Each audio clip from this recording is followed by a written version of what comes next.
ECOWAS is now angry with the recent coup that occurred in Guinea-Bissau, and ECOWAS members are calling for another wave of punishment for nations that have carried out coup d'etat in the West African states. They had a meeting today, the 5th of December 2025 in Abuja, Nigeria.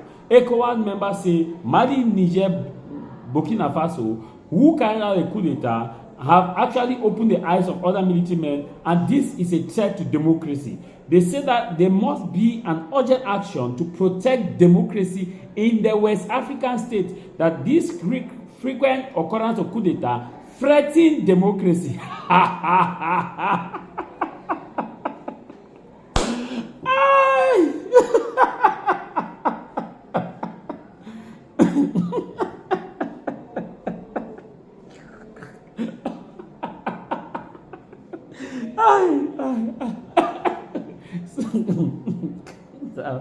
ECOWAS is in a coup d'etat threatening democracy. So what we see across most of the Western nations when elections are ongoing, so that's democracy. That's democracy, Abi. Now, Nigeria had the election in 2022. ECOWAS want to tell me that Nigeria actually had a democratically elected president in 2022, that the president Bola Ahmed Tinubu was democratically elected. People steal election, kill people during election, order the military brutality, cast stuff ballot box. That's not a threat to democracy. It's not a threat to democracy to this. Not two important ECOWAS members. It's not a threat to democracy. We see how people are being killed by government forces during election. How the person who has the military or the incumbent uses heavy force, brute force against their opposition, jail them. Sometimes some of them are sent on exile. That is not a threat to democracy. It's not a threat to democracy. So a threat to democracy is only when the military takes over. A threat to democracy is not when a president or an institution does not respect the laws or election laws. According to ECOWAS, that is not a threat to democracy.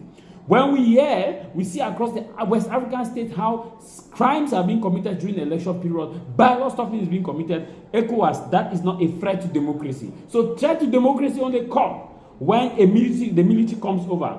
When we saw in Nigeria, when people were brutalized, beaten, ballot box seized, ECOWAS did not punish, did not sanction, did not issue a strong sanction, not condemnation, sanction.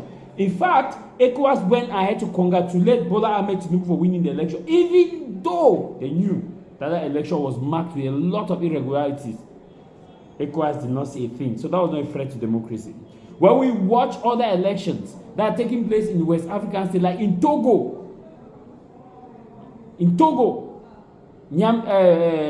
that we saw how elections went in Togo, people died. It was not a threat to democracy.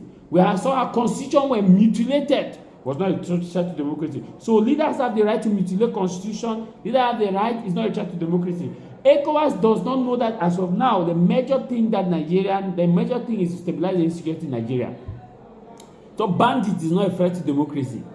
And now ECOWAS is seeing that the military takeover is threatening. So ECOWAS has actually given a green light. Go ahead as the president of ECOWAS. Do whatever you want to do. After we'll congratulate you. We'll congratulate you for your election, for your re-election.